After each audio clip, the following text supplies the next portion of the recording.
Tulsi Gabbard went on Jesse Waters' program last night to express her concerns after the FBI raided Mar-a-Lago. And here she is explaining why this is so troubling for everyday people, not just Trump, not just his immediate associates, not just his family. But this is a line that Marcia Blackburn also took on Fox News as well, which is that this could happen to any one of you, not just the former president of the United States, due to an investigation into his attempt to overturn the election so that he could stay in power. I mean, like, he is a hashtag relatable king. He is a king. He's an influencer. And if you are just like him and if you buy enough MAGA hats, you can be him. And then you, too, could maybe get raided by the FBI. Here's Tulsi Gabbard. I'm just angry. I'm sad and I'm angry, and I feel like the country, we're losing the country. How do you feel?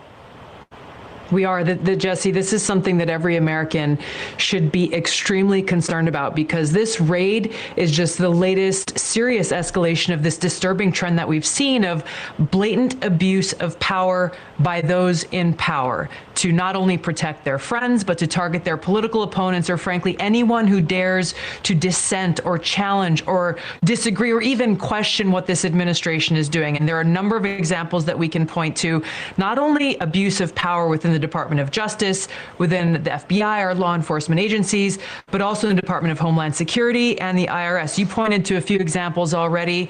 Look to the FBI investigation of Trump for the Russia hoax that didn't turn out to be anything. You look at the IRS and Lois Lerner directly targeting conservative organizations under the Obama administration. You look at this administration's Department of Homeland Security's creation of a Ministry of Truth to go after us, everyday Americans across the country, to tell us, hey, here's what we say the truth is and is not, and what you are allowed to say and what you are not allowed to say.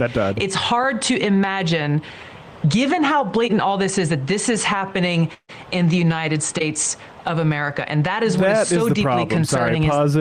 That it's so hard for her to imagine that this is going on in the United States. I'm the anti-imperialist candidate, and I'm going to besmirch the concept that the United States, go on. Well, this is from the Wall Street Journal. FBI conducted potentially millions of searches of Americans' data last year, report shows. So 3.4 million searches of Americans without warrants or judicial review. The only problem that Tulsi Gabbard has is that she's a crypto reactionary, and now the FBI is investigating crypto reactionaries. So this sort of rhetoric about being, afraid of the FBI doing bad things? Like, yeah, Tulsi, welcome to Welcome to the left. I was told by a variety of people that this woman was the furthest left candidate, who clearly has zero awareness of the fact that left-wing groups and organizations are targeted at an extremely disproportionate rate by federal law enforcement agencies like the FBI, and has been foundational. They reside in the J. Edgar Hoover building. Just look up some of his history targeting anti-war activists, blackmailing Martin Luther King. Federal authorities were responsible for assassinating Fred Hampton, assassinating other members of the Black Panther Party. And there are a lot of questions about where they were on Malcolm X's assassination, Martin Luther King's assassination, JFK's assassination, RFK's assassination. Let's not crowd out the CIA, but I also let's bring it up to the modern day and things that are close to Tulsi's heart, which is Islamophobia. What has the FBI been doing since 2001? I mean, I would recommend she looks at FBI whistleblower Terry Albury, who I'm not sure, I forget what the outcome of this was, but basically said he was told to follow around basically Muslim religious leaders and spy, and he's like, I can't do this. This is too racist. That was going on in Minnesota. I don't know how that escapes someone's attention, like Tulsi Gabbard. I mean. Well, I do know how. Is because she is an apologist for all sorts of right wing, whether it's Modi or it's Israel. She's a crypto reactionary posing as a civil libertarian, and she's called the January 6th hearing a show trial that has basically been distracting from the actual malfeasance here. When there's nothing larger than an attempt by the President of the United States to overturn the results of an election and orchestrate a coup attempt. And they try to downplay it all the time, and this is her new role here. But she mentions the concept of an abuse of power. This is literally what they're investigating. This is what, in theory, these organizations are supposed to do, in fact. It's actually like a shining example of what federal law enforcement actually should be engaging in, which is holding powerful people who tried to overturn democratically elected results of an election in their favor accountable. And she was always talking about U.S. intervention abroad and all of these things and decrying that. But what was it? Inez is now, what was she convicted the other day? 9 years in prison, I think she got. So that's how a functioning society actually deals with people that try to overturn elections. And the United States is following suit from other countries, which she has decided, let's besmirch everybody where else and say this shouldn't be happening here. It should be happening in other nations, third world countries, right? Which I use as a way, or I pretended to care about when I was running as an anti-imperialist. When in fact, they are the examples that we should be following, and hopefully are with this investigation into Trump, because they actually hold people accountable when they try to overturn election results. That's what really bothers me, especially to Matt, your point about Inez in Bolivia, is that like I was watching the Today Show this morning because I love to get my morning shows in before I come in, and on an ad it was like Lester Holt being like, what would happen to the country? Would the country tear apart if a president or a former president was investigated? And it's like, this happens when people break the law and are punished for breaking the law.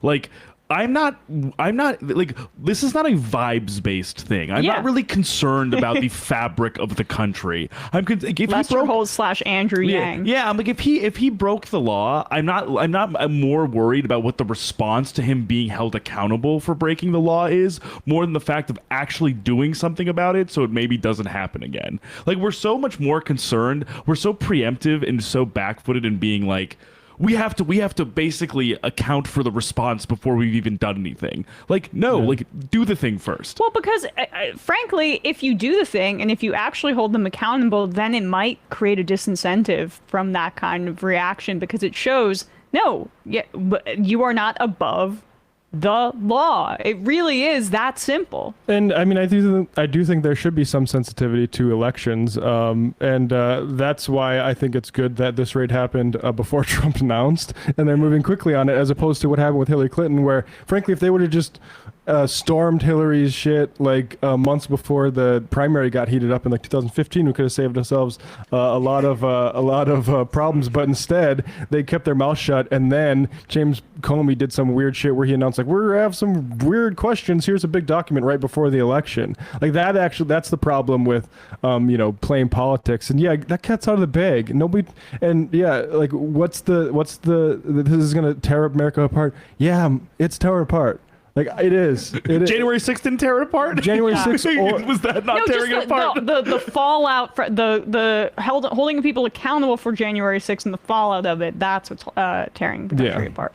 And the response is, well, let him fucking throw a tantrum and they get thrown in jail too. Like, we haven't defunded the police. They'll have a rough anybody who wants to like go to civil war because Donald Trump's dumbass mansion was raided by like plumbers because they needed to plunge out documents from the toilet. Like, yeah, go lock and load and see how far that revolution gets. They raided my incinerating toilet. The precipitating event. Oh, I hadn't turned on the furnace yet. Where is my maid? My flaming bidet. Like, honestly, the lamest revolt in history is because that asshole's Florida mansion got visited by 30 FBI agents. Go ahead. You want to declare the Civil War on that? That's your Fort Sumter. Be my guest. My Fort Sumter is my shitter. Can we just keep going? I mean, it's hard to imagine, given how blatant all this is, that this is happening in the United States of America. And that is what is so deeply concerning, is that we should not as Americans have to be thinking, hey, the IRS, the Biden administration just passed a bill with more big spending, giving the IRS $80 billion to go after entrepreneurs, everyday Americans who are working hard. And hey, maybe I should think about what I'm posting on Facebook.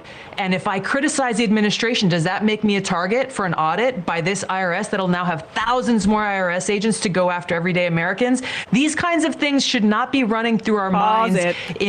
Interesting that she brings up the IRS enforcement in the They're all doing IRA.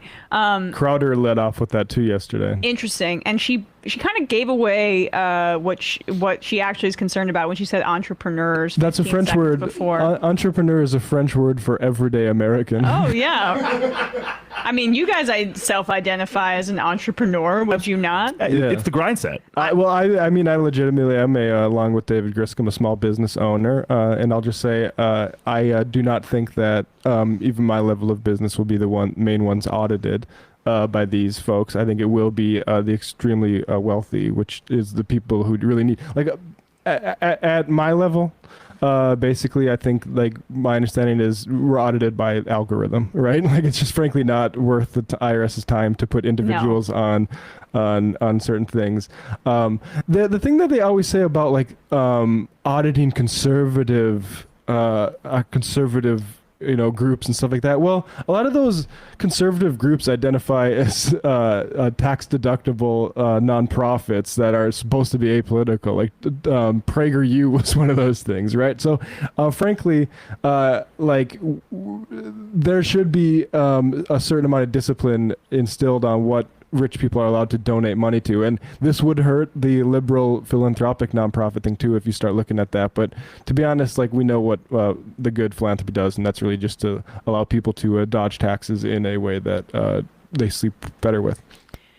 Yeah, maybe some of the organizations that Tulsi Gabbard has spoken at, like the Hindu-American Foundation, a not-for-profit advocacy organization with ties to Narendra Modi, who paid her tens of thousands of dollars for the words that she says, they might be targeted as well. Yeah, I don't know. Those freedom fighters. Might be difficult for, if she wants to actually run for president as a Republican at some point, for them to funnel money to her if the IRS is enforcing some of these institutions.